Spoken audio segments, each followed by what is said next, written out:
کبھی تم نے یہ سوچا ہے کہ خلافت کا تاج پہننے والا شخص رات کی تاریکی میں خود اپنے کندھے پر آٹے کی بوری اٹھا کر ایک فاقہ زدہ ماں کے بچوں کو کھانا کھلانے کیوں گیا، جس کے ایک اشارے پر لشکر حرکت میں آ جاتے تھے؟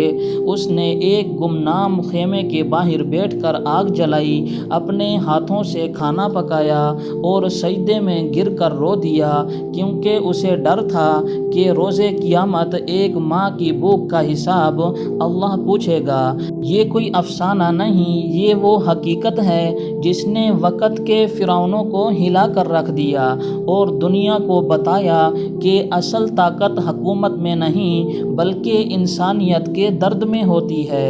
یہ قصہ ہے اس خلیفہ کا جس نے کہا تھا، اگر فرات کے کنارے ایک کتا بھی پیاسا مر گیا تو عمر سے سوال ہوگا۔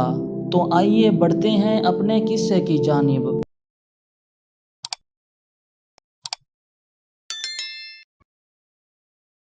رات کا وقت تھا، مدینہ منورہ کی گلیاں خاموش تھیں، ہر دروازہ بند، ہر چراغ بجھ چکا تھا۔ لوگ اپنے گھروں میں پرسکون نیند سو رہے تھے، مگر ایک انسان ایسا تھا جسے اپنی نیند سے زیادہ امت کی فکر تھی، رعایا کے آرام سے زیادہ اللہ کے سامنے جواب دہی کا ڈر تھا۔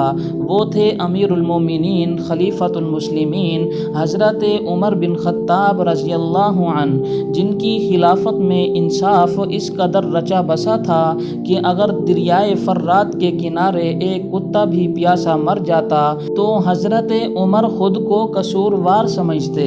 وہ رات کے وقت مدینہ کی گلیوں میں تنہا گشت کر رہے تھے، کسی بادشاہ کی طرح نہیں، کسی سپہ سالار کی طرح نہیں، بلکہ ایک ذمہ دار چرواہی کی طرح جس کے ذمے اللہ کی مخلوق تھی اور جو یہ نہیں چاہتا تھا کہ اس کی نگاہوں سے کچھ چھپ جائے۔ چلتے چلتے ان کی نظر ایک کچے سے خیمے پر پڑی جس سے بچوں کے مسلسل رونے کی آواز آ رہی تھی۔ قریب جا کر دیکھا تو ایک عورت ایک ہنڈیا میں کچھ پانی چڑھائے بیٹھی تھی اور بچوں کو بہلانے کی کوشش کر رہی تھی۔ حضرت عمر نے سلام کیا، جواب ملا، پھر پوچھا، اے اللہ کی بندی، یہ بچے کیوں رو رہے ہیں؟ عورت نے کہا، 3 دن سے کچھ نہیں کھایا، میں نے پانی میں کچھ پتھر ڈال کر چولہے پر رکھ دیا ہے تاکہ بچوں کو لگے کچھ پک رہا ہے اور وہ سوتے سوتے تھک جائیں۔ حضرت عمر رضی اللہ تعالی عنہ کے دل پر ایک گہرا اثر ہوا۔ آپ نے پوچھا، کیا امیر المومنین کو تم نے اس حال کی خبر دی؟ عورت نے درد اور غصے میں کہا، اگر وہ ہمارا خیال رکھتے تو ہمیں یہ دن نہ دیکھنے پڑتے۔ حضرت عمر نے کچھ نہ کہا، فوراً واپس پلٹے، بیت المال گئے، وہاں سے ایک بوری آٹا، کچھ چکنائی کھجوریں اور کچھ پیسے لیے اور اپنے غلام اسلم رضی اللہ تعالی عنہ کو آواز دی، کہا، یہ بوری میرے کندھے پر رکھ دو۔ اسلم نے عرض کیا، اے امیر المومنین، میں اٹھا لیتا ہوں۔ آپ نے فرمایا، کیا قیامت کے دن میرا بوجھ بھی تم اٹھاؤ گے؟ نہیں اسلم، یہ بوجھ عمر کا ہے، عمر ہی اٹھائے گا۔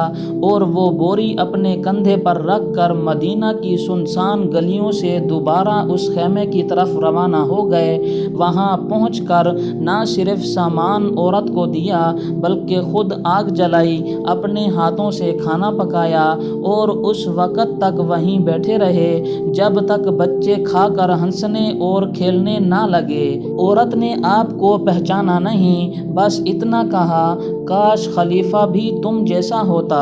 حضرت عمر کی آنکھوں میں آنسو آ گئے مگر کچھ نہ کہا، صرف اتنا کہہ کر لوٹ گئے، اللہ تمہارے حال پر رحم فرمائے۔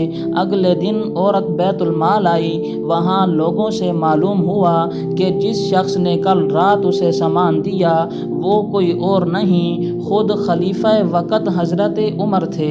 وہ شرمندہ ہو گئیں اور اس کے آنسو رکنے کا نام نہیں لے رہے تھے۔ یہ قصہ نہ صرف سچا ہے بلکہ حضرت عمر رضی اللہ تعالی عنہ کے عدل، خوف خدا اور امت کی خدمت کی اعلیٰ ترین مثال ہے۔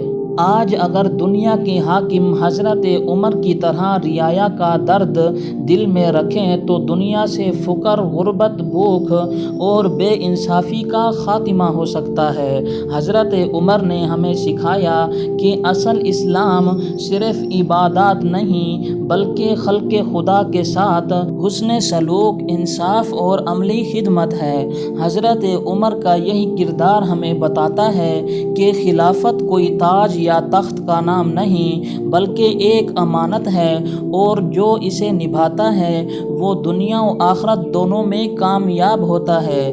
اس واقعے کو صرف سننے کے لیے نہیں بلکہ سمجھنے، جذب کرنے اور اپنی زندگی کا حصہ بنانے کی ضرورت ہے، کیونکہ آج بھی اگر کوئی دل سے چاہے اللہ کے بندوں کی خدمت کرے، ان کے دکھ درد میں شریک ہو، تو وہ حضرت عمر کے نقش قدم پر چل سکتا ہے، اور یہی اصل سنت نبوی ہے جو ہمیں انسانیت، رحم، عدل اور قربانی کا راستہ دکھاتی ہے۔